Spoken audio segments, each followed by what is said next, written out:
Welcome to podcast 43. Yes, yes, yes, yes, maybe, but yes. And we are live.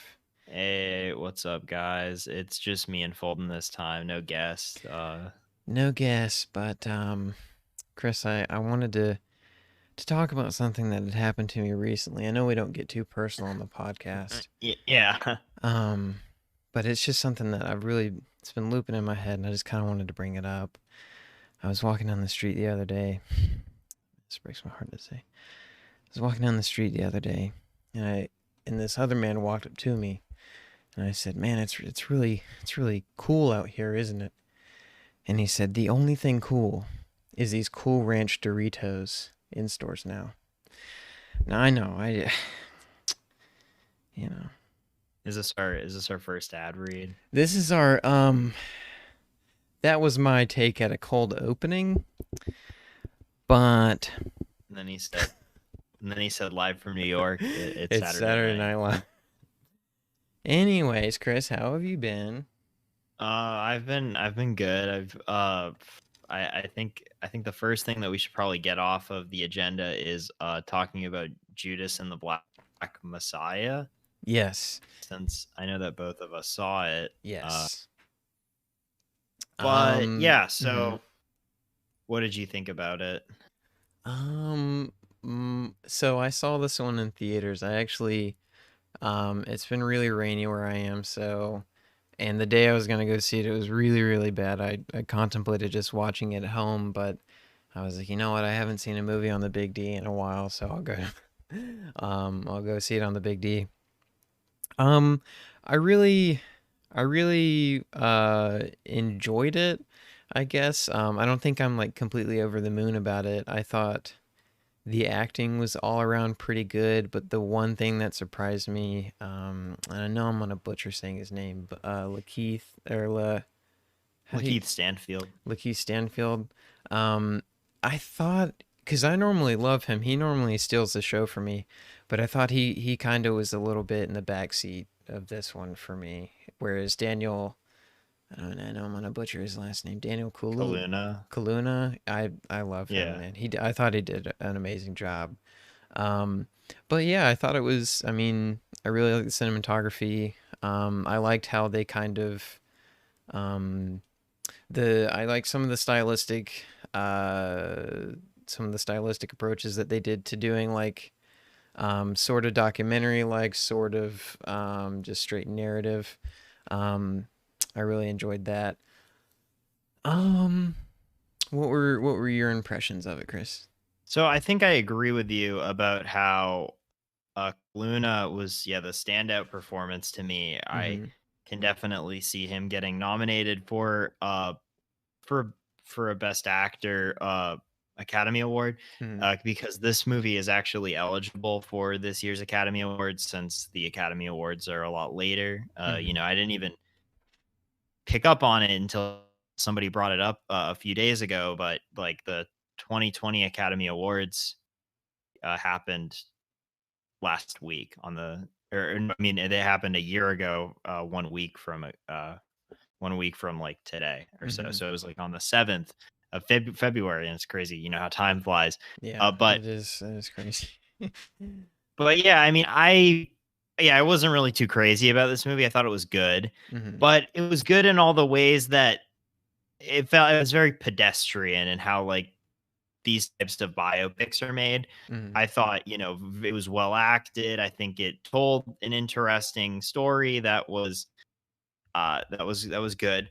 But about the Black Panthers and about Fred Hampton and all that.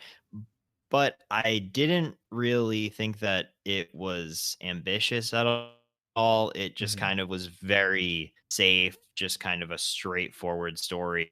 Didn't really look good. There wasn't really anything that was inventive.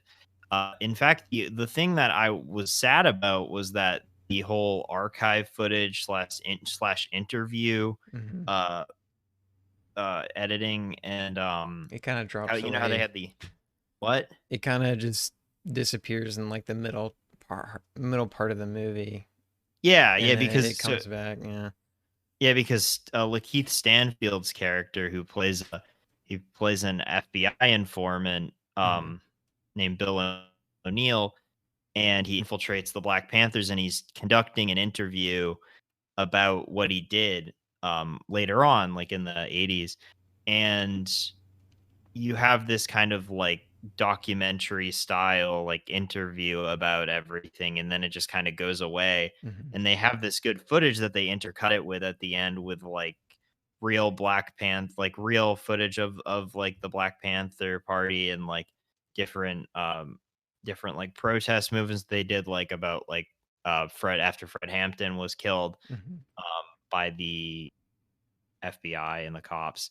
Mhm. They um they had a whole protest movement, and then like when, you know, about how Huey Newton need to be freed. But Mhm. it just reminded me about how you can't really rely on the bigger studios as much to take a lot of risks when Yeah. telling these stories. And yeah, I mean that all I Um, mean it's pretty obvious, but that Agnes Varda documentary on the Black Panthers is miles better than this. I mean, yeah, I still need to see that one. I remember you goes without recommending it saying. to me. I guess a few more things I kind of wanted to briefly talk about with Judas and the Black Messiah.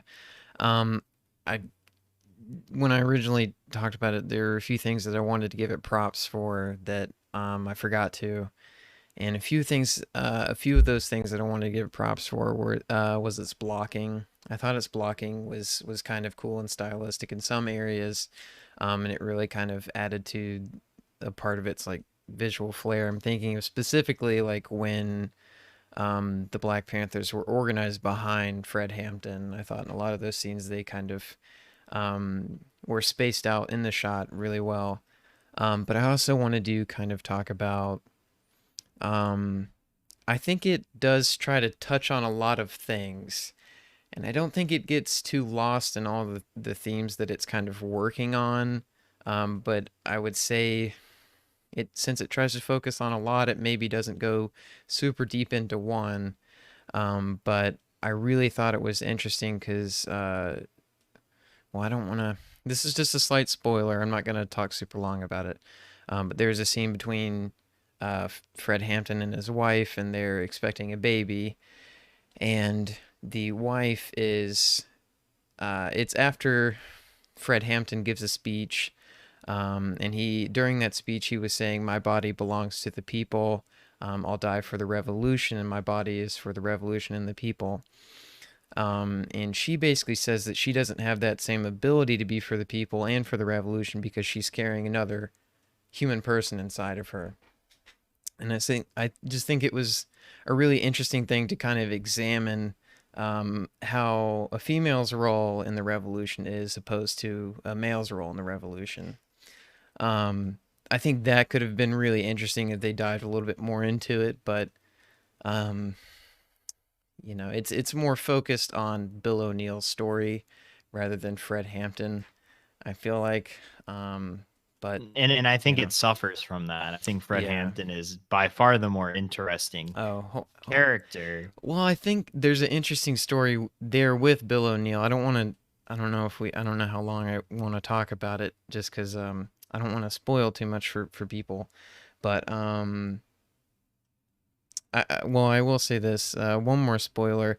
There's interview footage at the end of Bill O'Neill, and he was saying like, "Well, people can say whatever they want to say about what I did, but at least I was a part of it." And I just think that's a really interesting kind of point of view to hold to kind of look at that situation because he was the reason that Fred is no longer with us. And so he's not really saying like what he did was bad. He was just saying that he was a part of it. Not unless I'm misunderstanding his words, which I might be. But I think if I they think were to examine that, that would be really interesting. His kind of point of view on it. that's what Um, I picked up on it as yeah. well. I do think that this movie was better than there. I mean, there was the Aaron Sorkin's trial of the Chicago Seven was also about, you know, the new left, the Mm-hmm. '60s cultural revolution.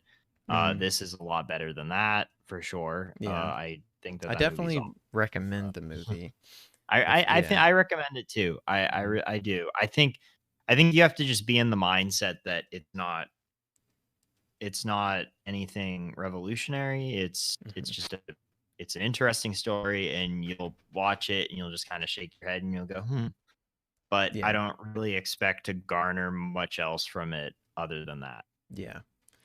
Well, I guess speaking of new releases, I did watch Barb and Star go to Vista Del Mar.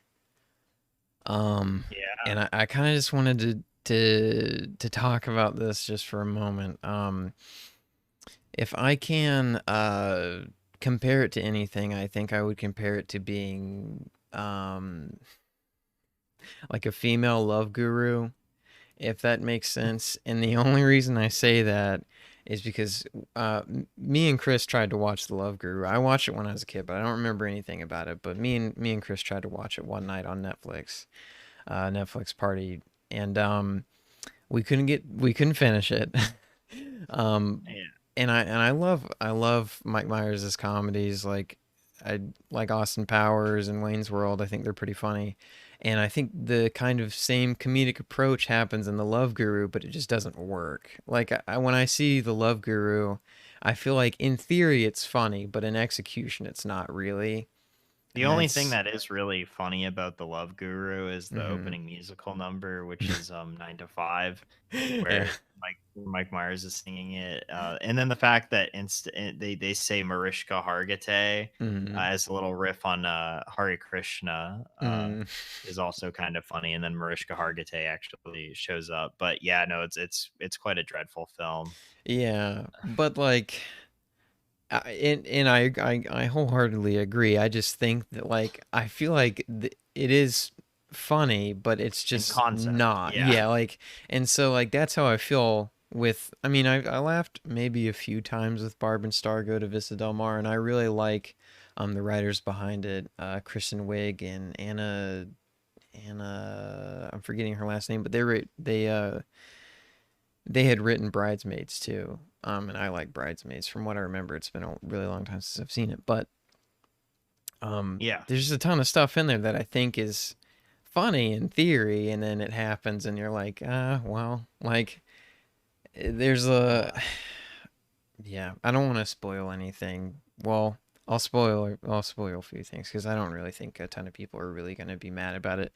Um, there's you when you see the teasers and the trailers, I was just expecting it to be a comedy about two middle-aged women going on vacation and their misadventures. That's what you would garner from the Yeah. teasers and stuff like that. It's got a supervillain plot.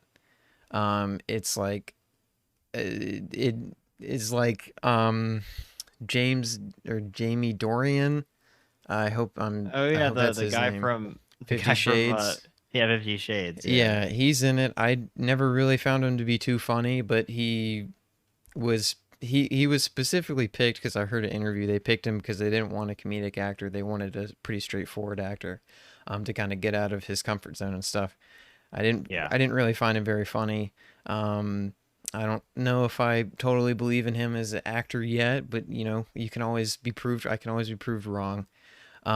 He's like a secret agent. He's been tasked to do, yada yada yada. And Kristen Wiig has two roles where she plays the supervillain, and she has a young Asian henchman named Yo Yo. Like, Hmm. I, I don't know how I feel about that. like it's really it's a bizarre film. It's got I don't know. It's weird. It's a weird little movie. And I don't know if they should have gone over the top. Maybe it should have settled into its kind of comedic bearings and then drove full head force into being then, a crazy out there comedy. But, Yeah. who's to say? I don't know. But what else did Well, you watch this week, Chris? I'm sorry. I did in fact also watch a recent release, Hmm. Willy's Wonderland, starring Nicolas Oh, nice. Cage, which was a film where Nicolas Cage does not say a single word. And the funny thing was that I watched it with a bunch of friends, and we watched the Sergio Corbucci's The Great Silence, the spaghetti western from the '60s with Klaus Kinski. in Mhm. it, and who Jean-Louis Trintignant, I think. Mhm. But that film had a mute protagonist in it, Mhm. and funny enough, so did coincidentally, like out of nowhere, we watched Willy's Wonderland immediately after, and that also had a mute protagonist. So we accidentally did a mute protagonist double feature. Mhm. But Willy's Wonderland was very bad because it suffered from Nicolas Cage not talking at all. Because Mm. you watch a dumb low budget movie starring Nicolas Cage, and you're there for the overacting, for the screaming, and you Mhm. don't get any of that with this. You just get this movie that's supposed to be a ripoff of Five Nights at Freddy's, Mhm. a film adaptation of Five Nights at Freddy's, where there's an amusement park with animatronics that terrorize people, and Nicolas Cage teams up with teenagers and they have to kill them. Mm. The animatronics were stupid CGI animatronics that didn't look Aw. good. Nicolas Cage didn't speak, so yeah, it was pretty bad. I was really I looking was very forward to that. disappointed. Yeah, Oh man, that sucks. it was sad. Man. I'll throw one in really quick. Because I watched a ton of movies this week, but unfortunately a lot of them weren't very good, I would say. But one movie I absolutely loved. It had my heart, and if from start to finish was Freddy versus Jason. Um, so I started it expecting it to be pretty stupid, and I was completely in the right, and I loved every moment of it, especially the infight between Freddy versus Jason Yeah, is as stupid as you would hope it would be, with Freddy doing judo kicks and getting stuck on various objects around them. um Still holding that hope that Freddy vs. Jason 2 will happen with Ash in it, although that sounds completely ridiculous, and I can't even believe that it was a real sequel at one point, but, we can have hope. and yeah, it's a fun one. I Mm. think it's unfortunate that was kind of how these franchises ended. Or no, I think it's poetic in a way. I don't I really count loved it. I don't count the Friday the 13th remake as the as part of it, but Hmm. the original timeline and the last appearance of Robert England as Freddy Krueger was Hmm. Freddy versus Jason. Hmm. So kind of, I don't know, kind of a good bookend uh Hmm. to both of these um slasher franchises. I highly recommend this. It's awesome. I don't want to say too much because I don't want to. I'd rather people go in with a naked eye, with a new viewing of it. So nothing told beforehand. I'll Um. recommend Hannah and Her Sisters, the Woody Allen film from 1986. Mm. Uh, you got the it's a it's another Woody Allen Mia Farrow film. Mm. As if there aren't too many of those. I know, but it's got it's got Woody Allen as Mia Farrow's ex husband, Mm. and then you have Michael Caine as Mia Farrow's second husband, Mm. and you got Carrie Fisher, uh, Oh, I didn't know she Diane was in Wiest as her sister, it. Mm. um, Max von Sydow's in it, and Barbara Hershey. So it's got a great cast. It's about upper middle class New Yorkers, Mm. of course, but it's a very great story. I think that it really does a good job with how Alan's character and Kane's character mirror each other in a lot of ways, Mm. and then it all kind of converges at the end. I think that Mia Farrow's character is very interesting as far as how they portray her and how she's like kind of the head of the family. There's a great subplot with Woody Allen who thinks that Woody Allen's character thinks that he's gonna die, and he has like a existential crisis, and he tries to like find different religions to convert to. Mhm. So he tells his parents that he wants to become Catholic, and they start crying and stuff because they're like, "Why won't you stay Jewish? Like, we didn't raise you to become Catholic." It is just, Mhm. I think it's a great Allen picture, up Nice. there with up there with Crimes and Misdemeanors and Annie Hall. Mhm. Well, speaking of another great Woody Allen film, I got a chance to watch one. It was called G.I. Joe: The Rise of Cobra. Pretty different lane for Woody. I have to admit. Um, I saw this one when I was a kid, and I wanted to revisit it. So me and Graham sat down in front of the show. Um, we sat down to watch it, and it's entertaining, but man, is it way uglier than I remember it being. And I also don't remember Joseph Gordon-Levitt being in it, but he's in it too. I don't. Have you seen Rise of Cobra?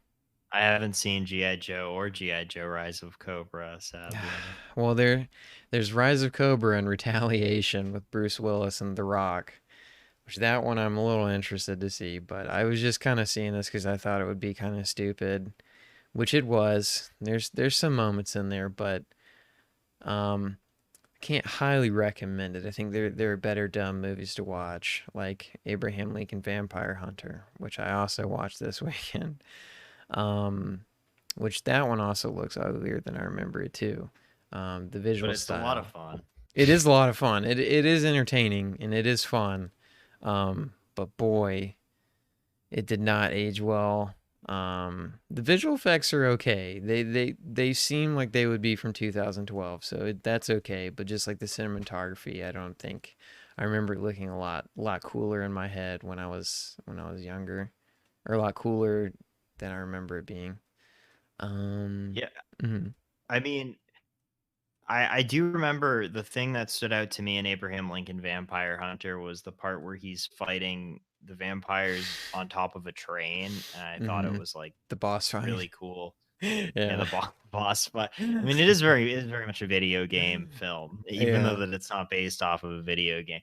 But the thing that always gets to me is how the ending is. He defeats all these vampires, and then the ending of the film, and I don't think that people really care about spoilers because I think people know like how people know that on President's Day, as we're Yeah. recording this, I think people are aware about the how Lincoln was how Lincoln's fate was Mhm, decided, or how he died.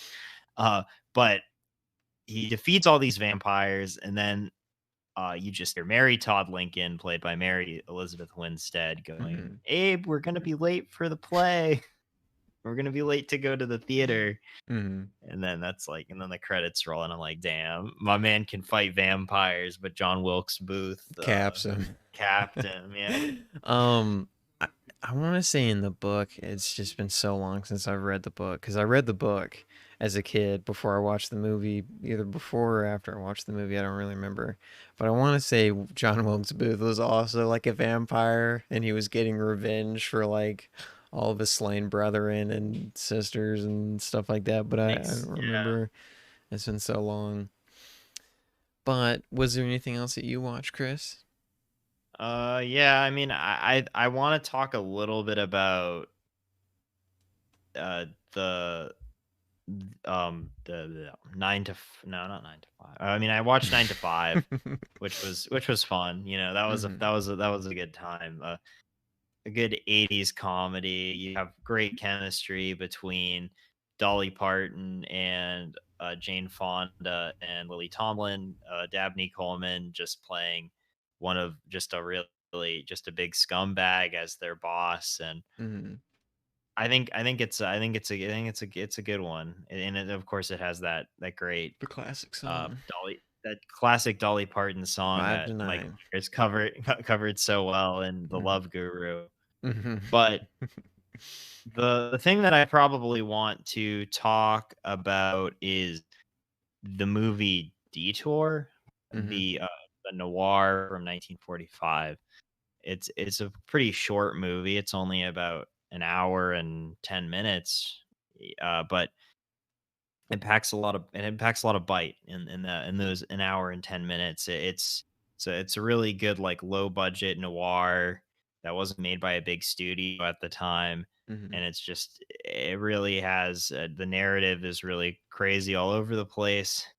You have of course a guy doing a narration Mhm. talking about uh his dark past and stuff, and it really, I don't know, it has a good surprise ending, but yeah, Mhm. definitely check out Detour. It's a classic noir Mhm. that is also in public domain, so you Oh, have how no about that? excuse to not check it out. Yeah. And if you Criterion have did a great a release of it though. is it on the Criterion channel?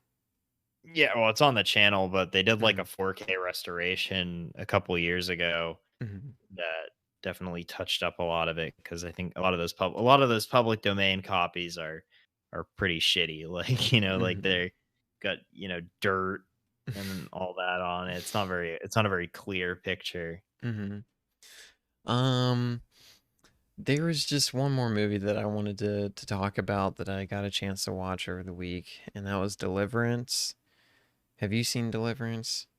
I actually haven't seen Deliverance, and I think as a Georgia resident, I think I should see Yeah. Deliverance. Uh, I'm I w- I might come back to this movie and like a little bit more, but um I'm gonna be honest, I wasn't too crazy about it.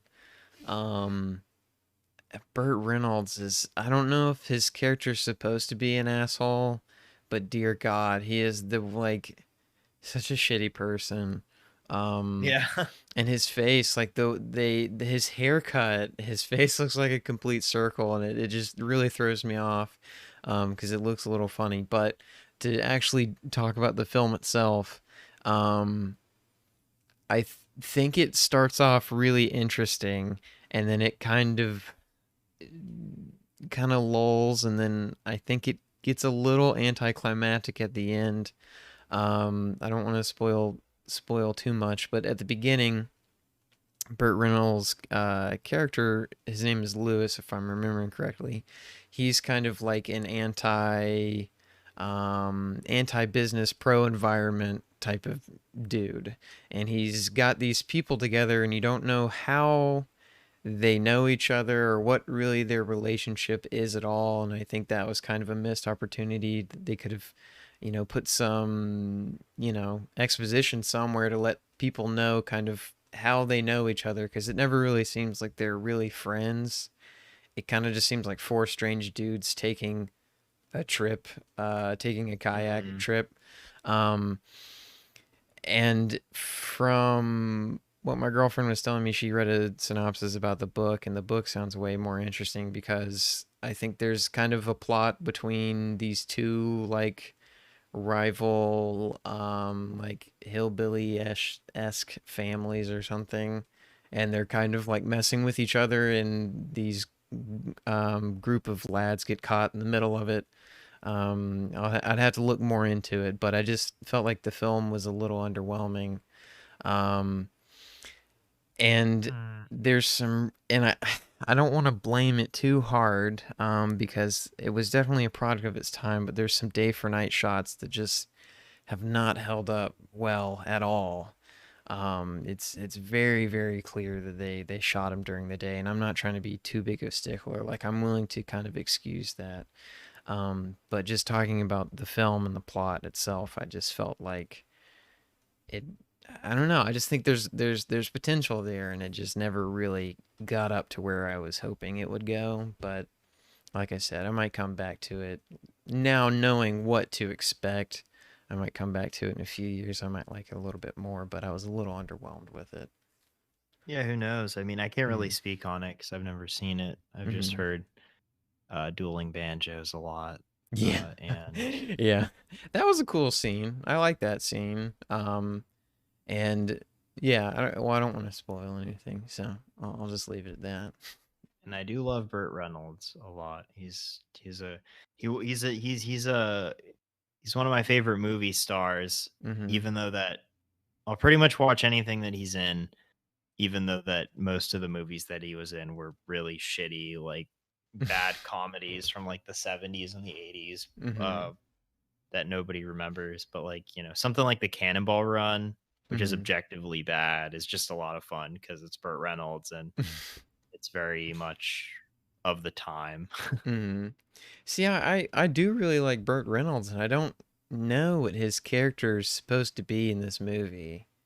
Cause just like the way he acts and the way he kind of um steers people and his morals are kind of weird, and I don't know. It's just Mm. like it's a little, I don't know.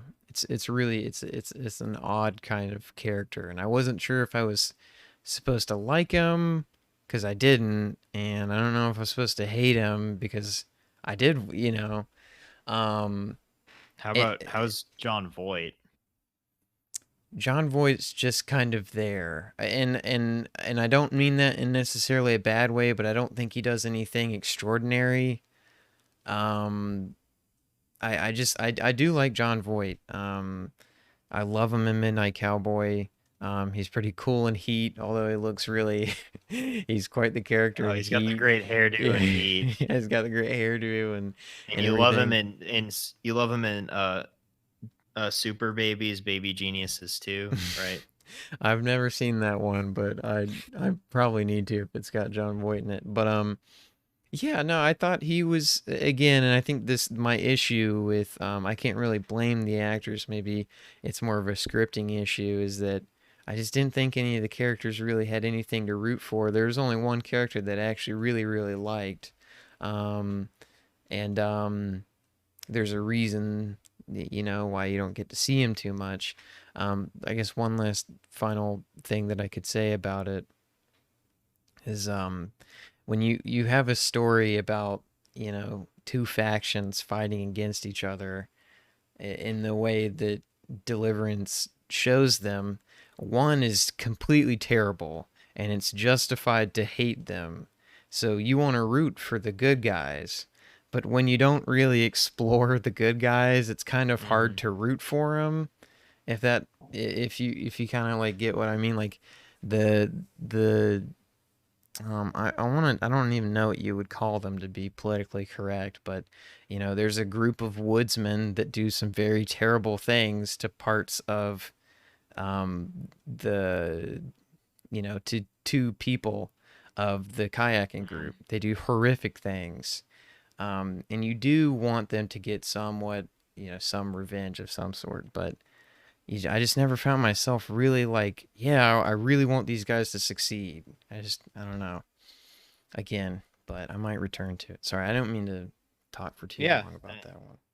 It's an interesting movie, I think. I would recommend it. I hope I didn't steer anyone away from it. I do think you should check it out. It's just I have like conflicted emotions over it. So that's perfectly fine. Mhm. The last thing I want to talk about is I watched High Noon, Mhm. the Gary Cooper movie, because my goal this year is to finish the American Film Institute 100 movies, 100 years, 100 movies list Mhm. from the 2007 one. I think I have about 40 movies or so left on there, so I'm just kind of knocking them out. Mhm. This was a very good movie. Uh, not like not incredible, but Mhm. I think it was good. I've been getting more and more into westerns, and it's just about Gary Cooper trying to move away with his new wife that he marries, played by Grace Kelly, and how she's a Quaker and a pacifist, and she wants him to leave. And then there's a gang of people that are coming back for revenge into Mhm. the town, and he has to defend them, but nobody else will. And this movie is actually famously one of a favorite of three presidents. Oh wow.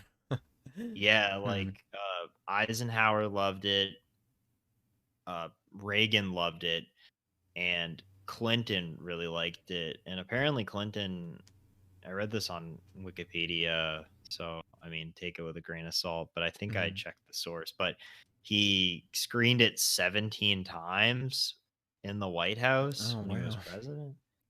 But yeah, a lot of people think it's like actually like an allegory about like Hollywood blacklisting and stuff Mhm. during the whole Red Scare.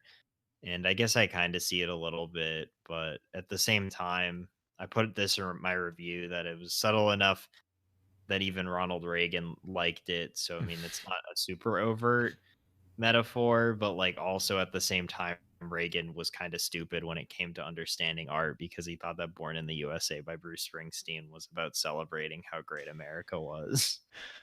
Oh boy. When it's, of course, about the opposite. Yeah. So yeah, High Noon is it's an essential. Mhm. It's a movie that I feel like everybody's gonna watch if you into movies. Uh, it's a obviously an important western as well. Mhm. But yeah, that's all I really got. Yeah. Well, I'll have to check that one out. I guess, are you ready to move into the news? Uh, yeah, yeah. Okay. Well, we have oh boy, we got a lot to cover. Um, so I guess we can start out with Judd Apatow is moving forward um with his new comedy The Bubble, and some of the casting just got released for it. Wait, Um can, s- can I guess? Can I guess? Wait, give me. Okay, wait. yeah. Okay. Seth Rogen, Jay Baruchel, Jason Segel, James Franco, and Martin Starr. And Martin Any of them? Lawrence. And Martin Lawrence. I wish. I'm sure they'll have cameos in some extent because they do have like a long running collaboration together. But the main ones that I saw were Pedro Pascal, Karen Gillian, and Keegan Michael Key. Kegel. Yeah, Keegan Michael Key. Um, and then I have Nicole Castle is directing the new Wonderful Wizard of Oz remake. So that's that'll, that's that's a thing. yeah, Okay. that'll be interesting. And apparently they're moving forward with a new A Christmas Carol remake. I don't know who's attached to that yet. Um, Mission Possible 7 and 8 were originally supposed to be shot back to back.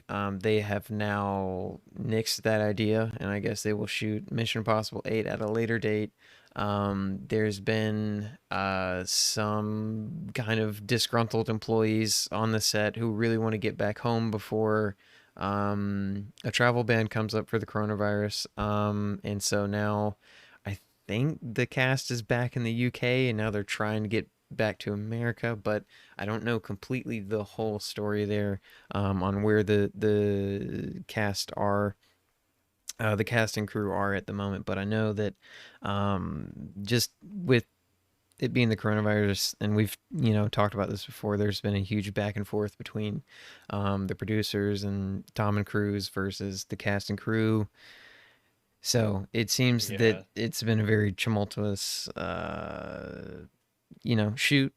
Um, but, I think they've got 7 done from what it sounds like. So that's good that they were able to get that they were actually able to finish it, which I find impressive. Um, Donald Glover and Phoebe Waller-Bridge. Is that Hmm. right? Phoebe Waller-Bridge. Yeah. They will be starring in the new Mr. and Mrs. Smith TV adaptation for, I believe, Amazon. Do you know what's interesting about that was that when I was reading about it, I didn't even know that movie with Angelina Jolie and Brad Pitt was actually a remake of a Hitchcock movie For real? from the That's 40s. that's news Yeah. to me. Yeah. Which Hitchcock is it? Mr. and Mrs. Smith. Oh, so it is okay. Wow. Okay. Well, I'll have to check. I'd be interested to maybe do it. That would be interesting. I didn't know that he did. Huh. I mean, I saw the movie a ton when I was a kid. I enjoyed the movie as a kid, but I don't think I understood it. I barely remember anything from it. Doug Lyman, a great meat and potatoes Yeah. auteur.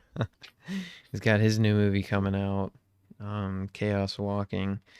Um, I'm gonna try and say this name right. Everyone knows that that's my specialty, saying names right.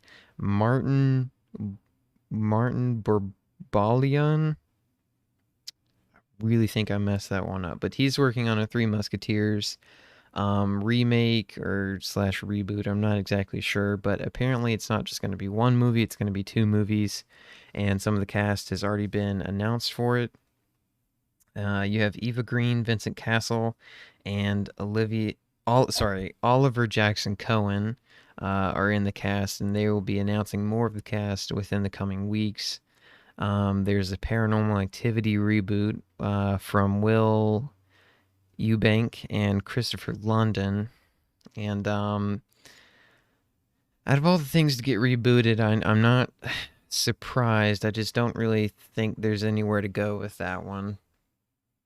If anything, I think it will kind of just run the course that the original did, where it was a simple kind of horror movie, and then they wanted to expand upon it and make it to a universe, and but we will see. Zack Snyder's Justice League had a new trailer drop. Have you watched it? Oh yeah, watched it, Fulton. I've watched it. I think I might just wait. I might hold off because I feel like I've I mean, seen too much. you know about you know about how Joker, Jared Leto Joker says we live in a society in it at the end of the trailer. He right? does. Yeah. I mean, that's what more could you ask for? Honestly. Captain Marvel 2 has found its villain actress with Zawi Ashton. I'm sorry if I mispronounced that name too. In terms of surprising news, we have the Face Off sequel is moving forward with Adam Wingard directing. Don't really know what they're gonna do with that, but hope they get John Travolta and Nick Cage back for it. No John Woo, not interested. That's my rule of thumb. Yeah, John Woo would be a benefit to it. I agree. Jack Black will voice Claptrap in the new Borderlands movie, so that movie is chugging along quite well. Hugh Jackman and the Game of Thrones writers are working. Well, the Game of Thrones writers, DB West, and I'm forgetting the other part of the duo. They have a deal with Netflix to produce a lot of stuff for them. One of the things is called the Overstory, which they're working with Hugh Jackman on. They're just writing it. They're not manning it. I think it's a show or a miniseries. I could be wrong, but they're not going to be showrunners or anything on it. Gina Carano. Carano. Yeah, she's been fired from The Mandalorian and all the various Star Wars stuff that she was going to be affiliated with. Pedro Pascal and Bella Ramsey are going to be in the Last of Us TV show on HBO. Pedro Pascal will play Joel, thank you, and then Bella will play Ellie. Okay, sorry, I haven't played this. Florence Pugh will be in a new legal sci-fi drama called Dolly, and Elizabeth Moss is joining Sam Levinson's Godfather making of movie. Wait, that was a Sam Levinson thing? Yeah. All right, so now I mean, like I said when you announced, I know when you announced it, I said it was going to be awful, but now that I know that Sam Levinson, Barry Levinson. Oh boy, misunderstood that. Thought it was Sam. Just want to double check. Okay, it's Barry Levinson. Yeah. You mean the person that is responsible for the success of Sam Levinson in Hollywood? Yeah. I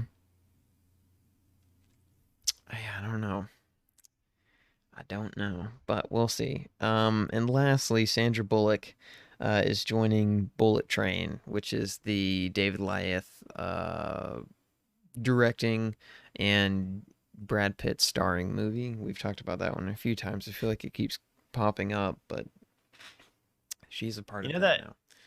You know that one that kind of reminds me. There's that Liam Neeson movie that I kind of want to watch, which The looks like kind of Marksman. fun. No, the one where he's an air marshal on a plane Oh, nonstop. nonstop. Yeah, that one looks Yeah, interesting. Well, just to let you know, because Liam Neeson, if he does one thing, he does a few other projects just like it. There's one called The Commuter, which yeah, is the one where he's basically the on the same train. thing, but he's on a train. So that would be a fun double feature. It's yeah, it's. I mean, that's actually a pretty good idea. Yeah, May have to do we that. may have to do that. And then if we want to be really, we want to go really hard on Liam Neeson, we can do the Taken trilogy, and then I believe it's called Run All Night or something. But Run All Night, if that's the right title, I might be mixing it up. I know it's got night in it.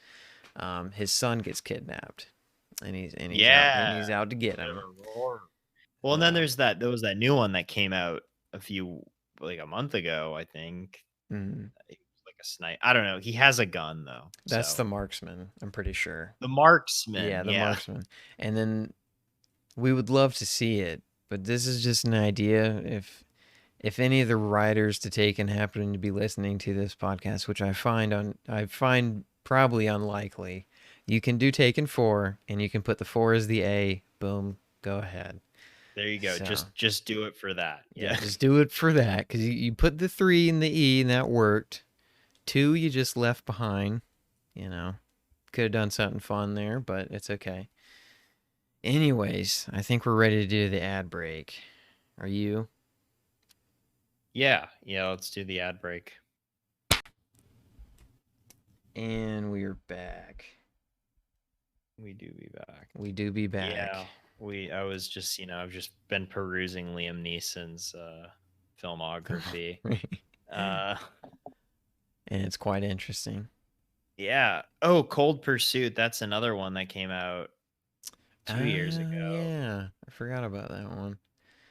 Well, I guess we should probably hop right into the feature film. This week's feature film was Brian De Palma's 1984, his 1984 film Body Double.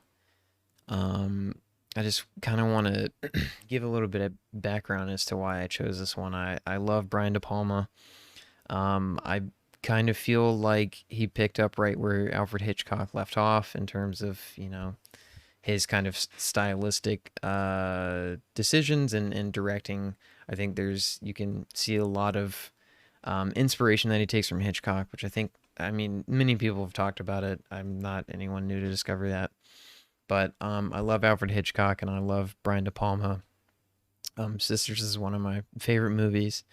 Dressed to Kill, I think anyone should check out.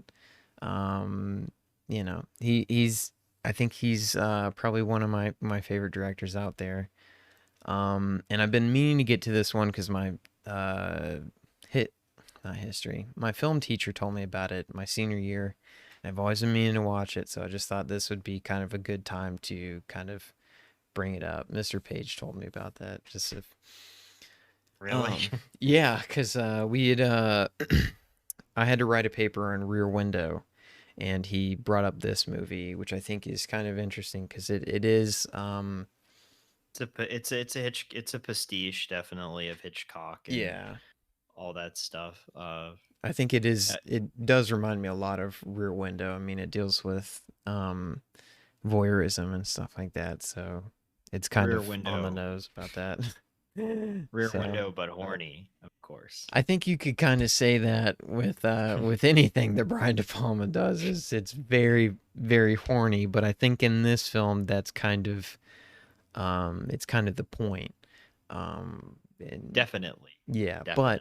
but in 43's tradition and history, what were your first impressions of the film, Chris? I think that this film is brilliant. Mm, I think, like I said, it's a very horny movie. super. It's erotic. It's Hitchcockian. It's the way that De Palma does suspense is so good. Mm, Like the when he becomes obsessed at the beginning of the film with uh just spying on spying on Gloria Lavelle, played by Deborah Shelton, Mm-hmm. and he's following her around at the mall. And then he gets on the elevator, and the way that the music cues work, where like more people get on the elevator, and it Mm-hmm. like makes it even more like suspenseful with Mm-hmm. the way that the music is turned.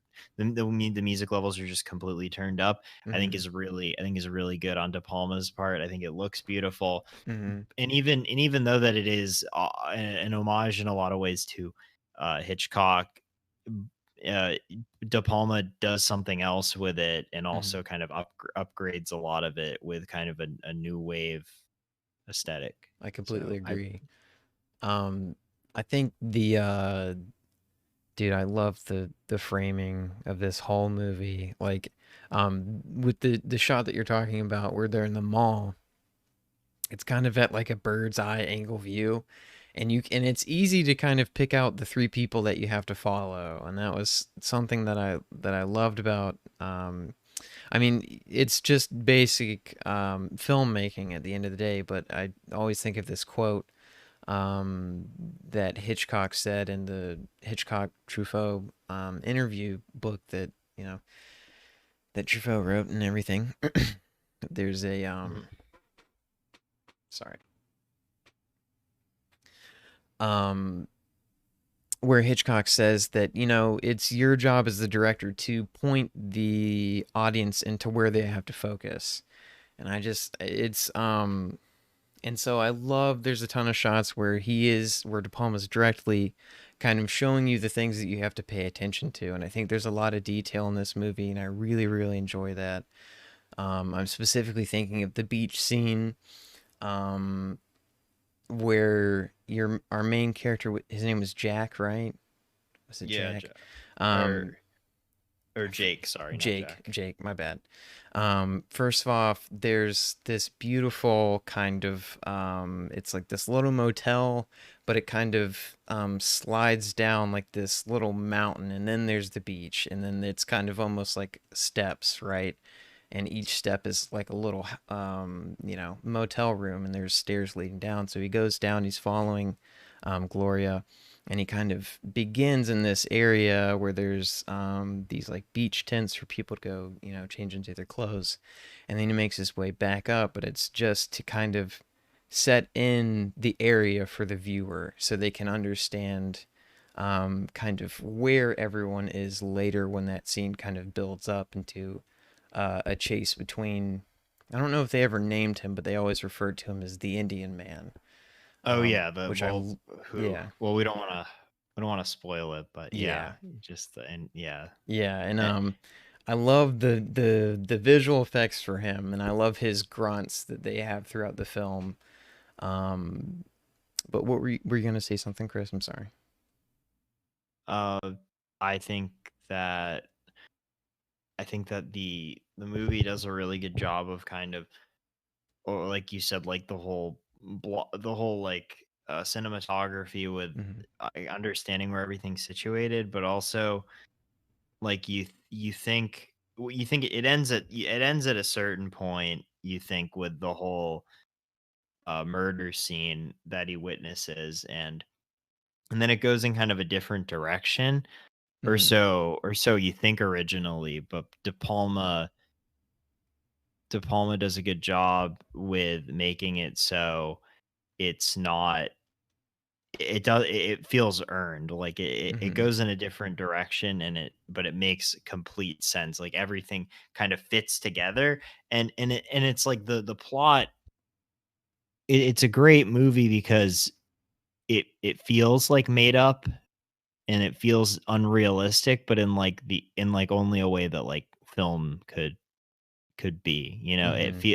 it's just pure cinema, just pure like, just totally like wish fulfillment, totally Hmm. like it doesn't make any sense. No, or it doesn't make any sense that all this happens and it's all coincidental, but you just Yeah, love everything about it. Like it's just yeah. so batshit insane, you know?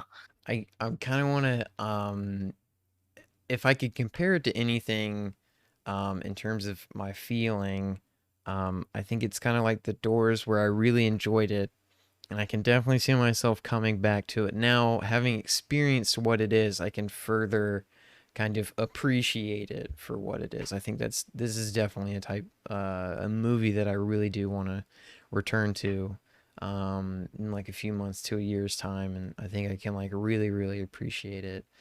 Um, there is I love much like Hitchcock, where Hitchcock kind of had to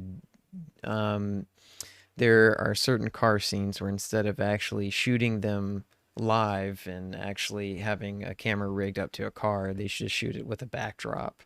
I do love those little scenes too, because those also kind of tie back to Hitchcock, where Hitchcock probably had to do it out of necessity, because that wasn't really the thing back then. Yeah. But in the 70s and 80s, you totally could. But I still like those little details like that.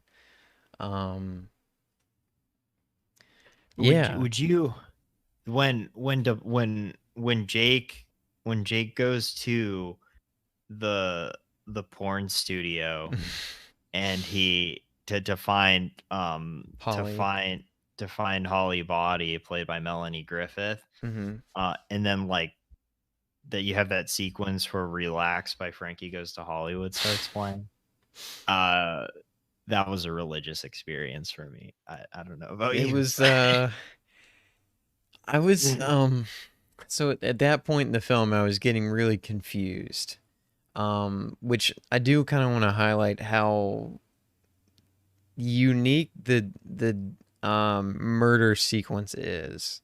Because this kind of porno scene happens literally like 5 to 10 minutes after it. I think it's like right after.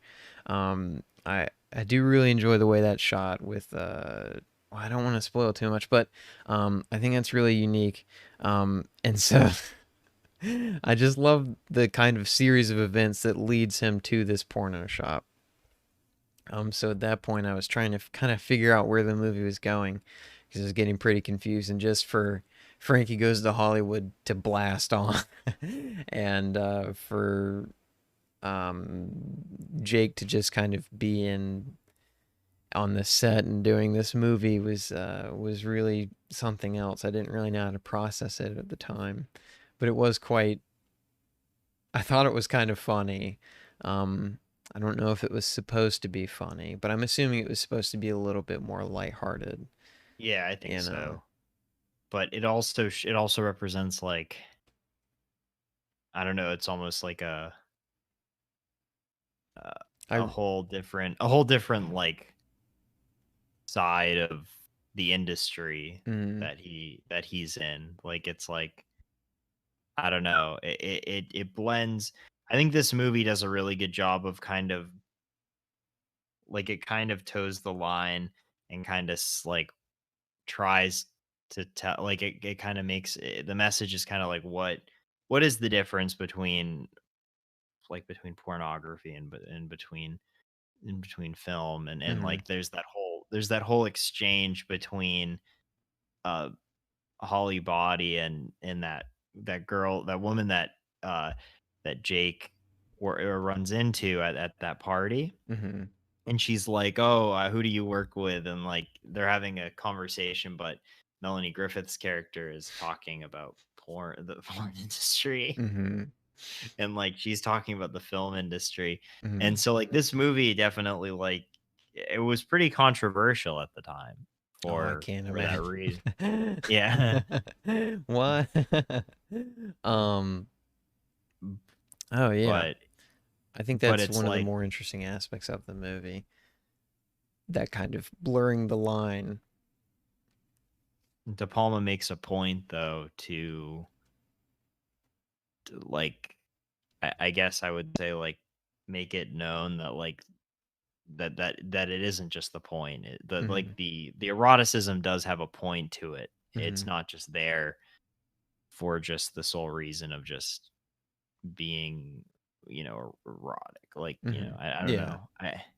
It's all about, oh, like this guy's just kind of an everyman. Like he's just kind of like this dude that just like stumbles upon this and just like kind of gives into, I don't know. I mean, he's weird as hell. Like, Yeah. don't- He's definitely there's one scene in particular that I'm thinking of, and I think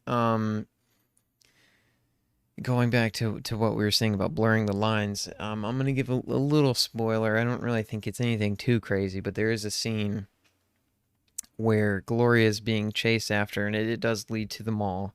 And at the end of the kind of mall scene or sequence, she throws away these old panties because she just bought new panties. And Jake walks right up to it, like and pretty gets much right in front of her, grabs the panties and kind of looks at him, and then kind of stuffs them in his pocket. I think that's kind of one of those moments where the line gets a little bit blurred between is he trying to protect her the way that he is kind of rationalizing him following her around, or is he stalking her? K- Um, mhm, I was gonna ask, like, I haven't seen Powell and Pressburger's Peeping Tom, but I mhm. know that you have, and I was just wondering if you did see any similarities or things maybe that De Palma did that were kind of uh maybe like kind of nods to that film. Yeah. It's been a while since I've seen Peeping Tom, so I can't really think of any two specifics that I can kind of pull from, that I can kind of pluck from each film and say, look at these kind of two parts of it and how they kind of compare. Um, I mean, De Palma was criticized for maybe his films being too sexual. I always, the joke that we made was, anything plus it's very horny is probably De Palma. Um, that's the way I've kind of always seen it. That I've kind of always viewed his films. His films are pretty horny, and what I was reading, because I was trying to understand the film a little bit more, is that this was his reaction to all those criticisms and comments about his film, or about his films and his filmmaking. This was his response. Um, so I'm trying to loop this back around to you asking about Peeping Tom. I mean, both films are an intersection between uh, filmmaking and eroticism. Um, and so I think they explore similar themes, yes. I don't know if I can really pull any direct comparisons. But one thing No, mhm, I was gonna say not as direct as like Hitchcock, which mhm. is is It's like clear, obvious. yeah, De it's Palma very brought it if up. maybe if I rewatched it, maybe if I did them back to back, I could pull more together. It's just Hmm. been it's been a little bit since I've seen Peeping Tom, but um,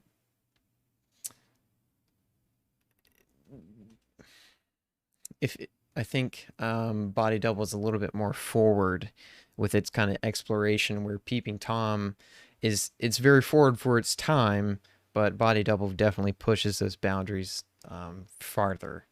I think Okay. even with its imagery, it pushes it a little bit farther. But one thing I kind of wanted to ask you about, um, and kind of get your opinion, um, just to go back to that the porno set kind of scene. Yeah. I read a comment. It was on Letterbox. I wish I could remember the dude's name, but I'm forgetting it. So this isn't my original take on it. I read this and I just thought it was pretty interesting. He was saying that, back to what we were saying, um, or how you mentioned that, it kind of blurs the lines between being a film and, what's the difference between a film and a porno? Because you're ultimately, to some extent trying to get a satisfaction out of each. Um, Hmm. and it's interesting that the porno set is set up like this lavish kind of film set. And Yeah. there's derogatory terms all over the walls, and they're kind of directing the viewer, where to go. Um, and I just kind of wanted to get your take on kind of how the porno set was dressed, and kind of what was going on around the porno set. Well, uh, like I said, I think it's also like the porno set was definitely like a lot more, everything was a lot more exaggerated. Mhm. Um, but at the same time, like he started at the beginning was acting as like a vampire in like a fictional movie, and then at the end of the movie, it's similar, It which is like almost reminded me of Thriller. yeah, That's kinda it what was it kind of reminded like me of. Thriller, Yeah, which I think this came out the same year as Thriller, that'd be maybe kinda I want to interesting. say. But I we do have to talk about the ending too. It's Yeah. very interesting. Are But you thinking everything about I the think final was shot?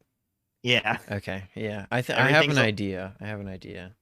everything's a lot more exaggerated in the Mhm. porno set, which I think is why, other than being sick, uh, the music sequence is so good, is because it kind of plays into the whole sensibility of like what like of what like I think De Palma's saying about pornography and the difference between it and cinema is like Mhm.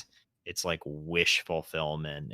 Yeah. It's like everything's so exaggerated, everything's so played up because it's not supposed to be a it's a different interpretation of reality. It's a played up, exaggerated version of reality that isn't reality. It's complete fiction. Mhm. Yeah, I wholeheartedly agree. Going to back to what you said about the ending shot. The ending shot, um, you I think see, we're gonna I think we need to get into spoilers. yeah, I think it's kind of hard to get around the ending shot without. Um, Long story short, Jake gets his job back as the lead vampire in this little indie vampire flick, and there's a scene where the vampire attacks a woman bathing in a shower, and it's quite uncomfortable, and so they get to a point where the in the shot Jake takes a bite of her and blood starts to spew out, but the only thing you as the viewer see are, you mainly just see the actress's breasts and the blood kind of wash over them, and then he is kind of fondling her and everything, and they bring in a body double and everything, and um kind of mm, mm, it was I think it was kind of getting at to what uh producers kind of they want, but it was a more less subtle way of doing it. And I don't mean producers as in all the producers, I just mean there are some producers that will there's some people of the in Hollywood that choose people specifically because of how they look. Hmm. And so that's, I mean, it's no real anything new, but if you look at the CW, they always choose, they're not really not trying to demean anyone on the CW, Like but they, models, yeah, like they choose people that are very, good looking, I guess you could say. Um and it's specifically because they want to target people of that age range, and they want long-term viewership and stuff like that. They want people to be entertained by what they're seeing. So it goes back to the thing of like wish fulfillment is, you get to see pretty people, so you want to keep watching pretty people. um I think it kind of is an exploration of that idea, but just so blatant. And it's kind of just focusing on that kind of urge to just see that. That was kind of yeah. my. Sorry if I was a little all over the place. I was just trying to kind of connect it in a way And that made sense. well, yeah, it is that with like the whole, well, yeah, with, like I said, with the wish fulfillment, but with Mhm. pornography Yeah. as well, and with porn is like it's that, but and more, Hmm. and even more so than that. But it kind of, the way that it ends, though, I was unsure about how, like, Holly Body was there too. I Like, was so wondering if they started to date or yeah, something. it was just kind of like he she doesn't like him at the end Mm-hmm. because of the whole thing about being dug up. Like she's creeped out by this crazy conspiratorial plot that he's woven about, and it ended up being true Mm-hmm. about how he witnessed, he witnessed the murder of Gloria, and then like he realized that like that Sam, the guy that had him house sit, wanted him to look through the window and Mm-hmm. see uh who he thought was Gloria do like kind of her striptease routine, but it actually was Holly, and just all this other crazy stuff about how he witnessed the murder and like how he was set up. And so she doesn't believe him, and then it just goes directly to the end where he's back as the vampire, Mm-hmm. overcoming his fear of claustrophobia. And then she's there too, even though that she was like, "Get away from me," the scene before. Mm-hmm. You know, You're crazy. you're crazy, Um, you're insane. yeah, Things I it's wouldn't it believe. it's weird because she's just seems like she wants nothing to do with him, and then she's just behind the scenes at the vampire film. It is a little. It, it wraps up a little quickly at the end, but I think it's. Yeah, I don't think it's a detriment to the film, but No, no, no. you know. You know, I read that apparently De Palma had a 3 picture deal with Columbia Pictures for this. It was this movie, and then this movie didn't make enough money, so then Columbia was like, "No, we don't want Oh, we don't always. want to make any more movies with you." I haven't seen Modern De Palma, which I'm kind of interested to see what it's like, but you know. The most recent thing that I've seen, I think, was I want to say probably the most recent thing I've seen was probably Raising Cain, so not super recent. Mhm. Although Raising Cain is pretty bad, I really don't like that I movie. I But own Raising Cain. I've yet to watch it though. That was one of my blind buys.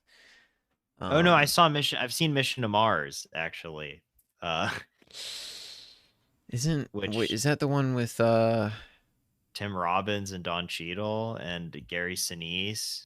I have no, I was It's thinking of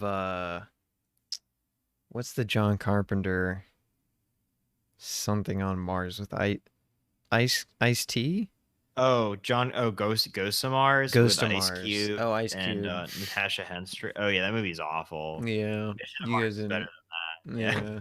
Yeah. I don't know what's the most. This may be the most recent one that I've seen. I've seen Carrie, Dress to Oh, Kill.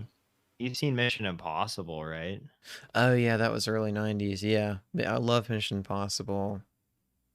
I highly recommend Carrie, Dress to Kill, Mission Impossible, Sisters. Sisters is awesome. It's a crazy little movie. It's an awesome aesthetic too. Yeah, I think that uh I think that De Palma, like, as I've watched more and more of his stuff, like I always walk away, even if I don't like some of them, I always do walk away like appreciating the attempt of what he tries to do. Like Mhm. Raising Cain is definitely not a good movie by any means, but Mhm. it's still like it's still different enough that like in concept it's like you see that like he tried to do something that not Yeah. a lot of people do. Like Don't And Mess with the Zohan. like don't mess with the Zohan. Exactly. Unironically, I unironically believe that. I But do. That movie's go see it if you haven't. It's quite the experience, but sorry, I didn't mean to detract. like even something like Sisters, which I think is very strong in the first half, Mhm. and I think it really falls apart at the end, I can see that. where there's a lot, like he's definitely so great at building suspense that Mhm. whole first half. And I think that Body Double though is just pretty much perfect all the way through, Mhm. with the exception of a few confusions like I've brought up. But like, Mhm. yeah, I De Palma is somebody that like yeah, one of the most unique voices that we have, Mhm. and still kicking at 80, still making things. I know. Good for God him. bless Good him. for Yeah, him. I think does he have a new one coming out soon? he has. Yeah. Well, he had that one. He had Domino, which came out, which I heard wasn't very Oh good. yeah. With the game. Oh, Game of it's good. It's Thrones. got Guy Pearce and Oh. Nicola Coster-Waldau and Carrie Span. So it had 2 Game of Thrones actresses in it. Uh, Domino just looked like a regular action movie. I always forget that he did that. yeah, it's not, I had to check that one just out of pure curiosity. I want to see the Black Dahlia movie that he Ah, dude, did. I really want to see that one. That one looks really interesting. Yeah. It's but yeah, Mhm. always he has 2 that he's working on right now. Oh, cool. Good for him. But yeah, Happy. he's like, oh, and he did the music video for Dancing in the Dark, the Springsteen song. Yeah, Hmm. but yeah, Phantom of the Paradise, yet again, another movie that I'm not really too crazy about, but I appreciate a Mhm. lot more, uh, I because it's still so need to see 70s. Blowout. Yeah, I haven't The seen Blowout Travolta. either. Yeah. Yeah. Hmm. But yeah, I don't I don't really know what else to say about Body Double other than that, like, I love everything about it. I think that like it's pretty much a movie that's like made for me because it's got like it's very new wave inspired. Hmm. It's just it's a very terrific film. It's like I said, it's it doesn't like it only makes sense in the context of movies. Like you don't it's not realistic at all, Hmm. even though that it's trying to say something about reality. I think it's just total cinema, just pure cinema. Hmm. I think that's a good way to put it. Yeah, I pretty much agree. I don't really have anything else that I really want to say that I haven't already said, other than which I have already said, but I'm probably gonna return to it in a few months, a few months to a year times. Yeah, I'm Um, definitely picking up that Indicator Blu-ray. yeah, same here. Yeah, check this one out. And I guess we can announce, Chris, if you want to announce next week's feature film. Yeah, next week's feature film is it's a first for us. Hmm. It's Chantal Ackerman's News from Home, the Belgian film, and it's an avant-garde documentary from 1976. So we've only done one documentary before. We did Lost in La Mancha, which was, I mean, it's a very straightforward Yeah. documentary. This is a lot more free form, like completely different, but I'm really looking forward to talking about this. Hmm.